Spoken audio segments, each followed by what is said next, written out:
adoption, and she didn't say anything. And Keith had accepted the job in Chico, and Grandma and Grandpa had moved to Sacramento to live with us, and were disappointed to find out that we weren't going to be staying in Sacramento, and but they had gone to Chico with Keith, so they were living in Chico with Keith, and Teri and I were alone in Sacramento, and Grandpa would come in on the weekends. Keith would come in on the weekends to be with us. And while they were there, Dr. Hutchings called me and just said, "Are you sitting down?" And yeah, and he said, "I've got a little girl for you." And I was flabbergasted. I didn't know what to think because Keith wasn't there to even talk to him about it. And and so I told him I'd let him know, and I asked Teri if she would like a baby and what she would like, and she just said she wanted a little sister. And there's not many kids when they say they want a little sister that you can give them one within a day. But anyway, I called Keith, and the doctor needed to know.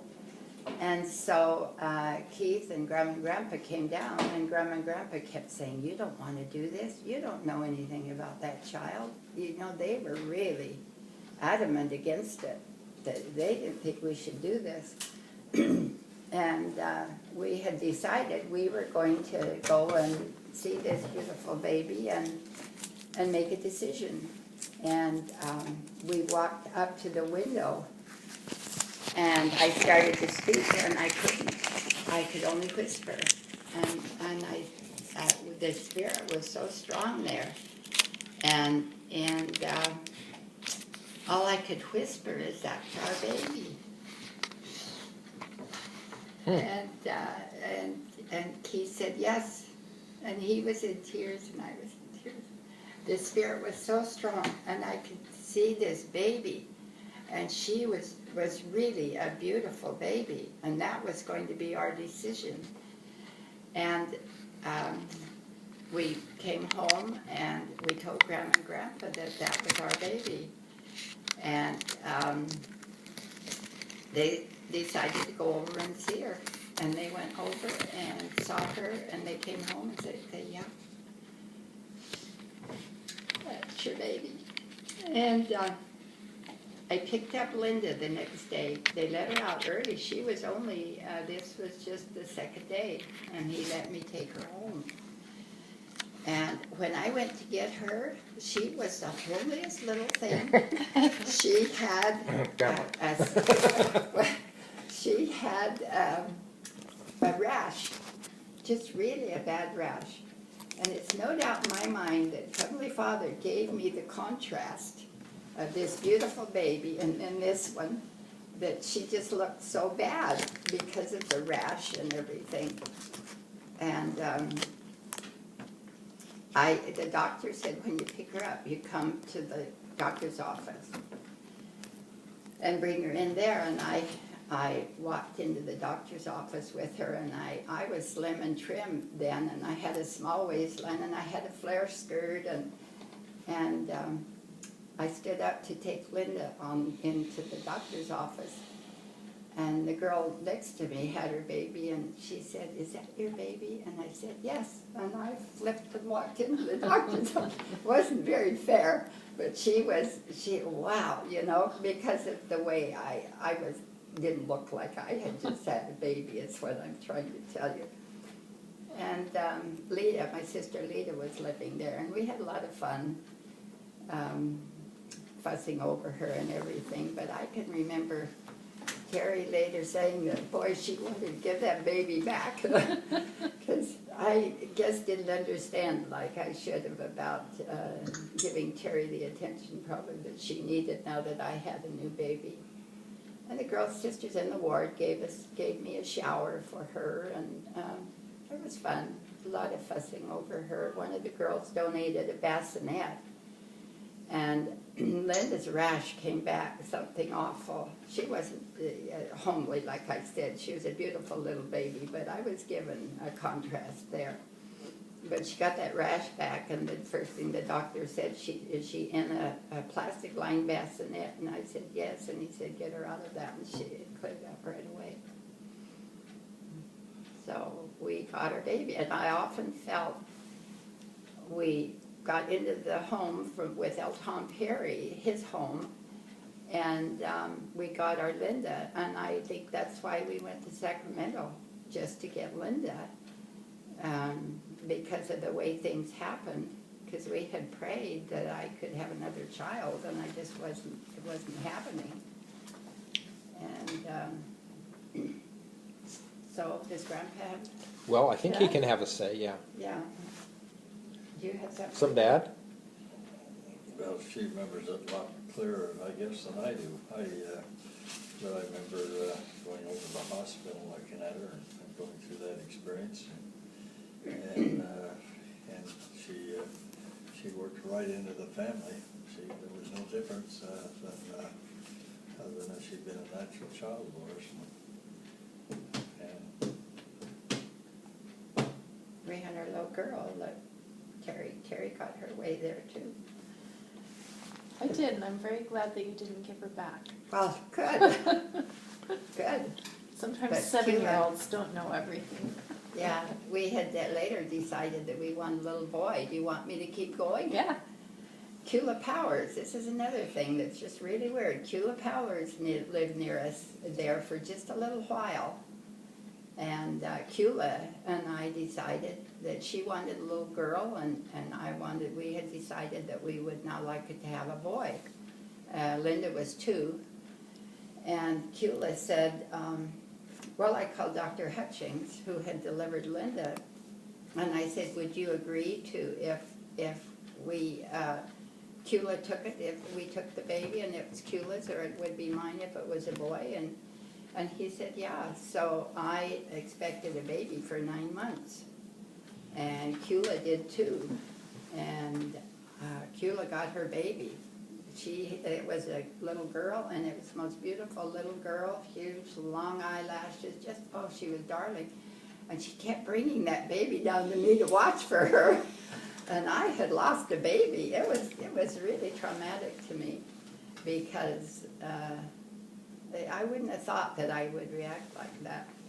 But we kept hunting, and we had an attorney friend in Los Gatos that said that he would watch for us.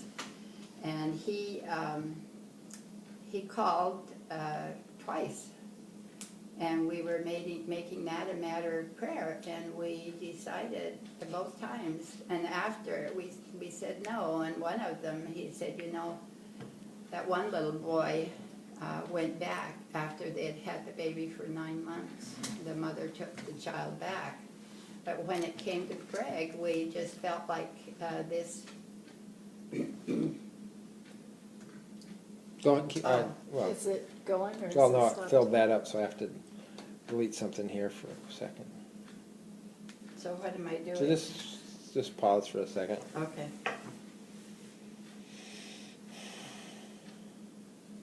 Don't delete Grandpa's other one until we know that we have that.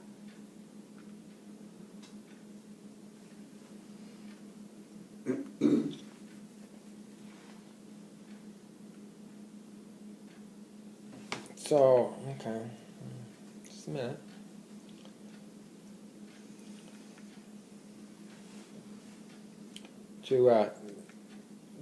It'll take me a second, so you guys just visit about something trivial for a minute, will you? Are we making you nervous?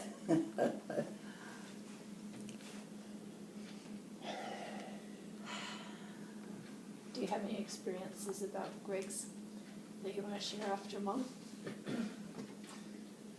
well, Don't share it now because we want it on tape, but I just, You just think that. don't share it now. don't share it now because it's not on tape, that You think about it. you think about it, and Well, if you don't need your glasses, you are more handsome without your glasses.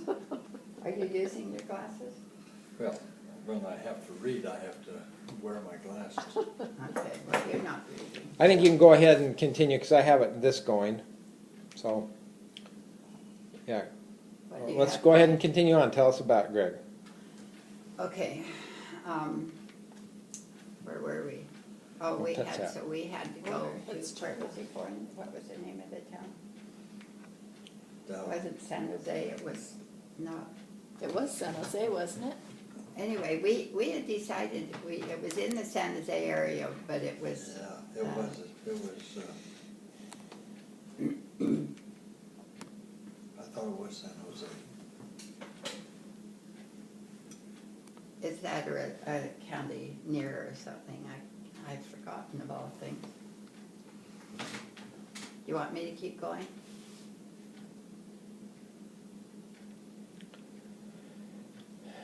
Yeah, keep going, you're fine. We think you're fine.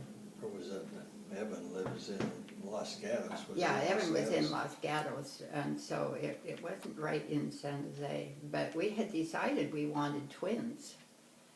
And when we got there, we had felt good that Greg was the one. And when we got there, he said, I hate to tell you this, but twins were born just about the time that Greg was born.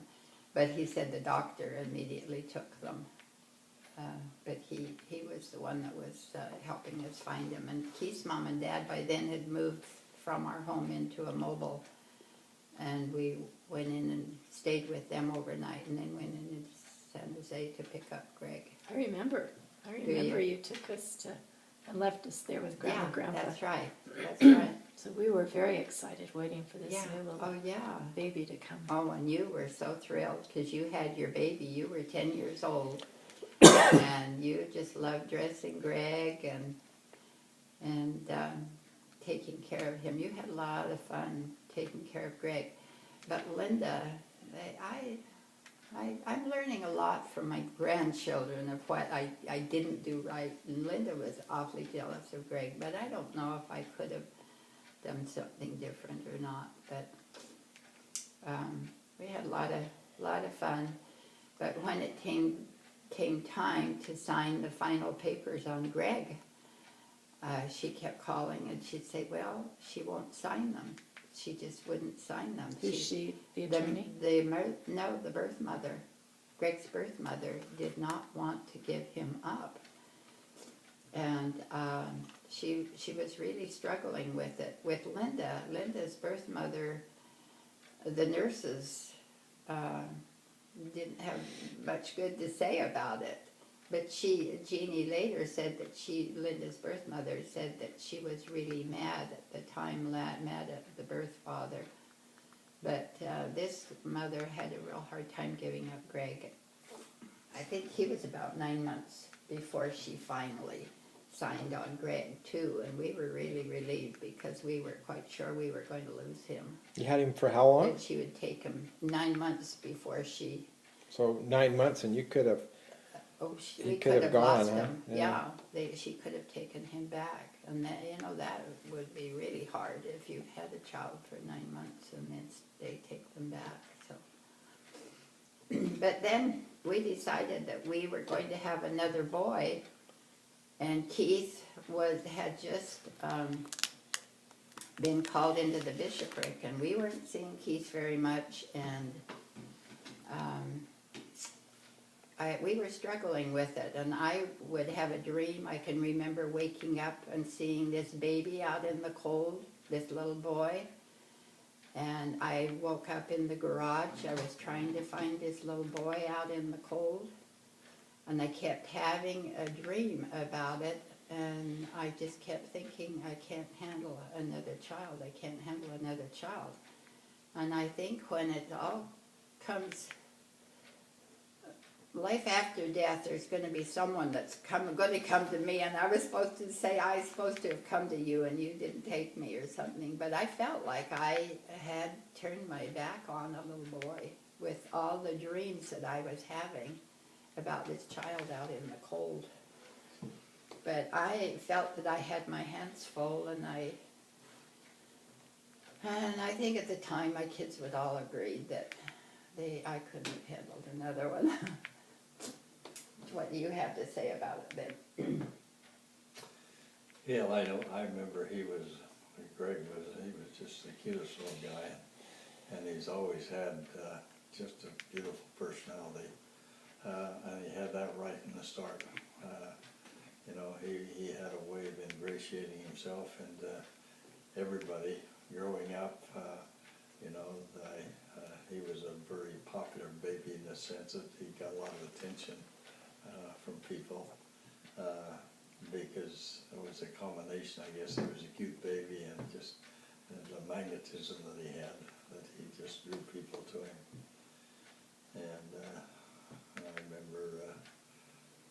remember, you know, being with him when we take our outings, our trips, with the family reunions and whatnot. I remember that we would take him and he'd always want to go with me. And I remember once we went up to Logan Canyon for family reunion when he was just a little guy. And they have that river, I don't remember the name of it. But The Logan River. it may have been the Logan River, but they had a channel such that it was going around about halfway up the mountain. They had a channel up there, and they diverted the water up the canyon somewhere down that, and then up down in the city of Logan. And so anyway, we got us a rubber raft, or actually it was inner tube, and we decided that we were going to float down that stream. It wasn't a little stream; it was a good-sized stream. I remember we went down that thing, and Greg was on the same tube as I was, you know, and we had the time of our life on that, and he loved it. And Mom, in the meantime, she was sweating it out because she thought that she'd never see the one of us again because we'd drop off the edge of the mountain or something. Well, I was following the river down there, and they had diverted a channel up above that, and I thought I was seeing this rough water and everything coming down, and you must have been on the other tube with Linda. And I was just sure I wasn't going to see any of you, because he had me. He said, okay, now you go to the golf course and pick us up. I put all of you in the water, and I was supposed to go and pick you up. Oh, my land, I was so glad to see all of you. I was just sure that you were gone, because he had just decided to test out the river to see if they could go tubing in the river. And we about lost And him. we about lost him in the river. I don't remember. Oh, I remember. Yeah. The whole river was channeled underneath a log, and Grandpa got in that, and it was holding him down. And he lost his contacts because we were right. heading up to Canada afterwards. And we were waiting for you because you said, let me go down first and check it out. And so then we walked over there to see, and you had just gotten out of the water. You had gotten out okay, but I think you pretty much saw your life flash before your eyes They there. said that they just about lost him. Well, I had just heard this, and then they put all of you on these inner tubes and go down this other rough river. Well, it wasn't a You know. river, it was a log run that went all up the cliff. It was a channeled log run or whatever Right, you and call I it. didn't know that. I didn't know that. But the end of that story was he lost his contact, and we went to Canada, and I was the driver of that horrible Plymouth that we had that you couldn't steer it properly. And I was so grateful to get back home because I was the one doing the driving. And that was quite a trip. But you know, they fussed over Linda too as a baby. I had fun with my babies, all three. Teri was such a beautiful baby, and Linda was too, and Greg, but the adopted child, for some reason or other, people fussed a lot over them, and Linda was a beautiful little baby too, and they fussed over her a lot also. So when Greg was born, did you have any special experiences where you knew that he was yours? Well, we had made it a matter of prayer, and we knew. you know, we knew that this was the one, because we had turned down 2 other little boys. And, Yeah, that was an instant thing. There was never the slightest doubt about it. And he was a loving little child. I mean, he showed a lot of affection to it. And so, yeah, yeah, he bonded right with us right instantly. So you didn't ever look back on either of them? oh, no. And then we had our beautiful Teri that so special to us. And do you want to go into that? That's fine. We were living in Washington D.C. and I was still working at the National Bank in Washington. I'd walk in front of the White House to work, and the day that Teri was born, I was supposed to have been at work. But I was just quietly lying in bed, and all of a sudden, a great big gush of water, and I stood up. I wasn't sure what had happened. And I said, call the doctor. And he called the doctor and hung up, and he said, he's not there. Okay.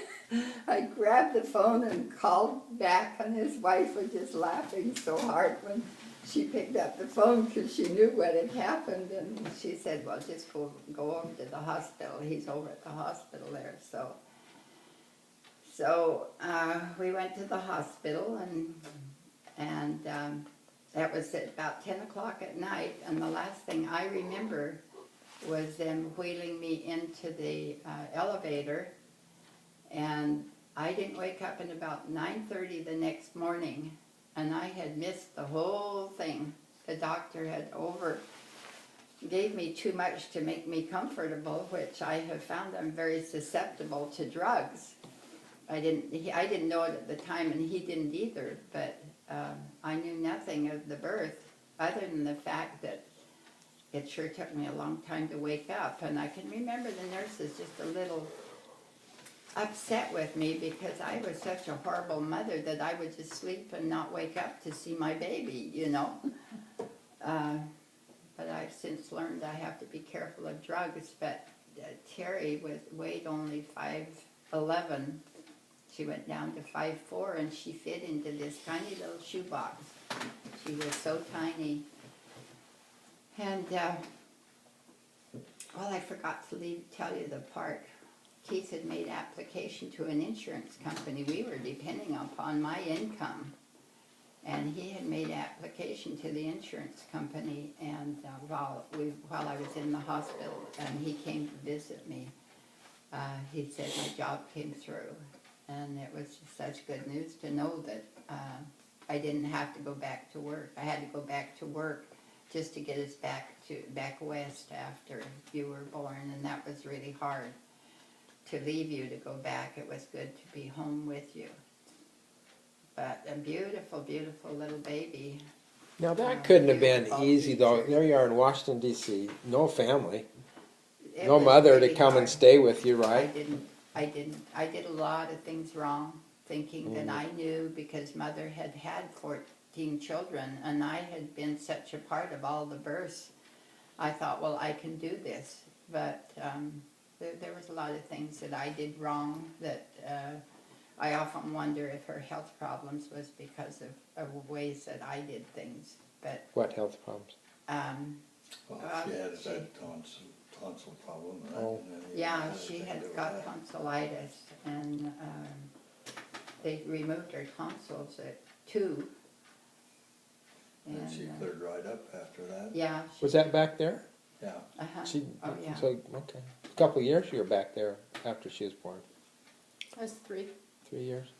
Yeah, when well, we you moved, I turned think. 4 the August that we came back in June or July, and you turned 4 then. So we were in Canada for your